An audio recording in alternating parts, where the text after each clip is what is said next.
Welcome back, Physics 30. This is the second video in this section. So here we'll look at free body diagrams. Now we've already drawn these, right? So we'll just take a look back and see what this has to say. When solving problems involving Newton's laws and force, it's very important to draw a diagram showing all the forces acting on each object involved. Such a diagram is called a free body diagram or force diagram. Sometimes I call it the old FBD, free body diagram. So key thing there, choose one object, draw an arrow to represent each force being acted on it. Include every force acting on that object. Do not show forces that the chosen object exerts on other objects. So we're only seeing the forces that are being applied to it. So let's look at this example, the hockey puck. The hockey puck is sliding with constant velocity. Now, whenever you see this in a question, either a constant velocity or whatever, highlight that. Because constant velocity implies that this is going to be zero. If something is moving at constant velocity, that means our acceleration, well, it's non-existent, it's zero. And of course, if we have no acceleration, then that means net force is equal to zero as well. So that's a key thing to note. Whenever you see the words constant velocity, it automatically means no acceleration and no net force. So that means all forces must balance each other out. So with that, it's going across a horizontal surface. Assume that it's frictionless. Okay, in the next section we'll look at what happens if we do have friction. Which of the sketches below is the correct free body diagram for the puck? So it's moving at constant velocity, etc. So would it be A?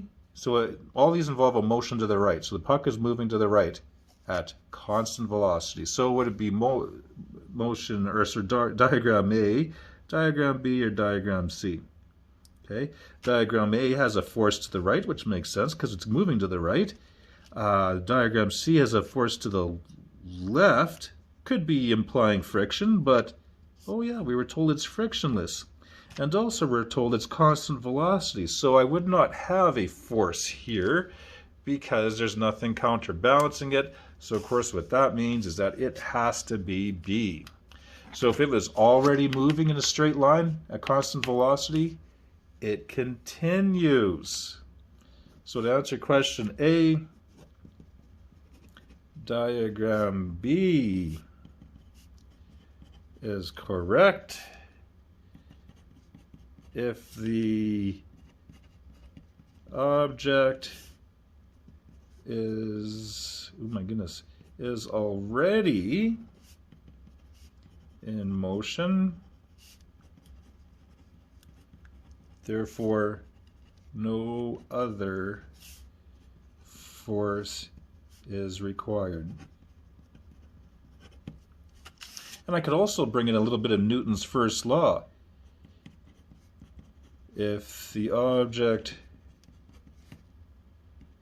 is already in motion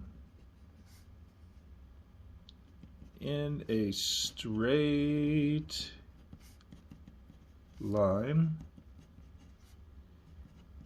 with constant velocity, it will remain in, get rid of that, in motion with constant velocity. And of course that is Newton's first law. All right, let's look at B here. What would be your answer if the puck started to slow down? So if the puck is moving to the right, anything operating against me will slow me down. And of course that is this one. So if there was all of a sudden a friction force, there'd be a net force pulling against us, and of course it would slow down. So diagram C is correct. Since the object moving to the right.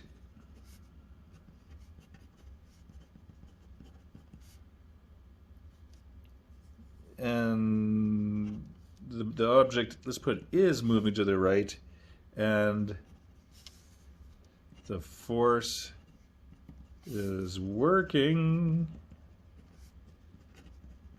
against the direction of motion. Good. So that's kind of this free body diagram analyzation. All right, with that, let's look at the next example. Suppose a friend asks to examine that 10 kg box from previously, hoping to guess what's inside. The friend pulls the box by the attached cord here along a smooth surface. So we'll assume that there's no friction. So there's nothing working against me. The magnitude of the force is 40 newtons, and it's directed at an angle, and we usually say that's 30 degrees above the horizontal. So if your tabletop is the horizontal, it's 30 degrees above that. So A, draw a free body diagram. So we have some things drawn here, but we should be more specific there. So we'll draw this. And of course, the first force you should draw is Fg, because this is happening on Earth, we assume. And yes, we have this force pulling this way, right? Fp. Now that is made up of two forces, or two force components, right? It's made up of an Fx, and it's made up of an Fy. And this angle here, of course, I should maybe write this as 30. Now, what's going to happen here? So it's going to move. We can see here there's nothing operating to the left. So this is going to help me figure out what my net force is. The Fx is the key. It's going to be the force that's going to cause my box to go to the right and accelerate because there's nothing working against it. Also, if I look at Fy here, there's an upward component of this, which will help make the job of Fn a little easier. So you can see Fn is not going to be equal to Fg because I have Fy here as well. Okay, so that's how we analyze that one at an angle. And if you look at the assignment, question number 2 is like this. So when we get through this, you'll be able to go and do question number 2 in the assignment, I believe. It's almost exactly like this, except I think it's pulling a sled. All right, so we did that. Calculate the net force on the box. Okay, so what we're going to have to do here is analyze things. So let's see here. So B, we know that vertically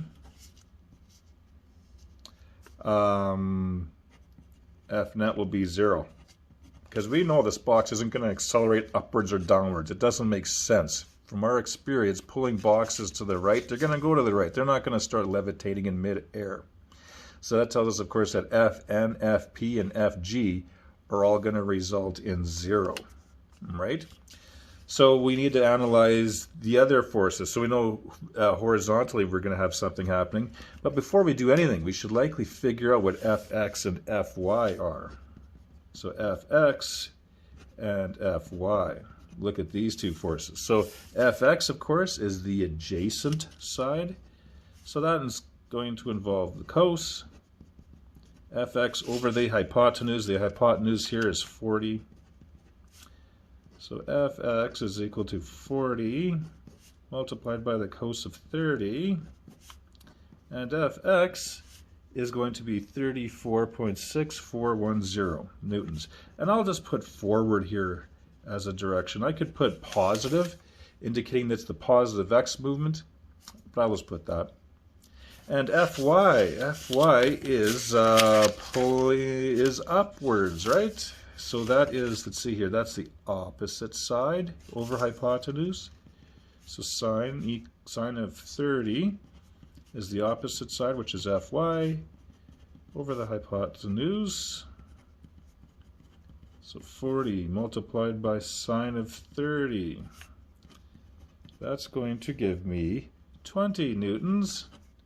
And I'll just say upwards for that one. Okay, I'll say upwards. And let's see. I should also figure out FG. I don't know what FG is either. Just for kicks, I should figure out what FG is. So, of course, FG is equal to mg. And yes, if you recall, we figured this out already. Times negative 9.8. So that's going to give us negative 98 newtons. And therefore we have that. So now we need to analyze this thing horizontally, because vertically we figured out, you know what, the net force has to be 0. We don't have boxes moving upwards or downwards in midair. And horizontally, so if I analyze what forces I have horizontally, I have, well, look, I just have one force, Fx. And there's no friction working against me.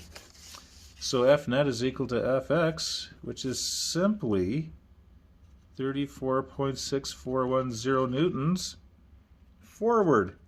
And then here I'll round it off to 3 sig figs, because this is a final answer. 34.6 newtons forward. Because that's all I have. That's the only horizontal force I have being operated on here. And then C, calculate the acceleration of the box. So if I know the net force, I can figure out the acceleration. It's all going to be horizontal. So net force is 34.6. It's a 10 kg box. Divide by 10, divide by 10. So yes, 3.46 meters per second squared is my A. And I'll just simply call that forward again. Now I think there's one force left here. We did this, we did this, we did this. We were given FP. Calculate the upward force exerted by the table. In other words, Fn. So D. So what I'm going to be analyzing here is the box vertically, all the vertical forces. So of course F net vertically, I have Fg, Fn, Fy. Fg, Fn, Fy. And I know that my net force here vertically has to be 0 because that box isn't doing anything. So that means all of these forces must balance each other out. So I have negative 98 as my Fg. Fn is what I'm looking for. And my Fy, this little force pulling upwards, 20. So negative 98 plus Fn plus 20. So negative 98, and my plus 20, of course, is going to be negative 78 newtons, 78. Then, of course, add 78, add 78. Fn is going to be equal to plus 78 newtons upwards. All right, so that is how you do that. Now, of course, it's easy because there's no friction involved. But yeah, vertically, if you have a scenario like this, the vertical forces are going to have a sum of 0 because there's no acceleration up or down. Simply side to side is where the acceleration comes from and where there is a net force.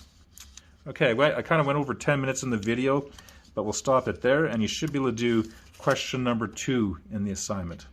All right, we'll see you again.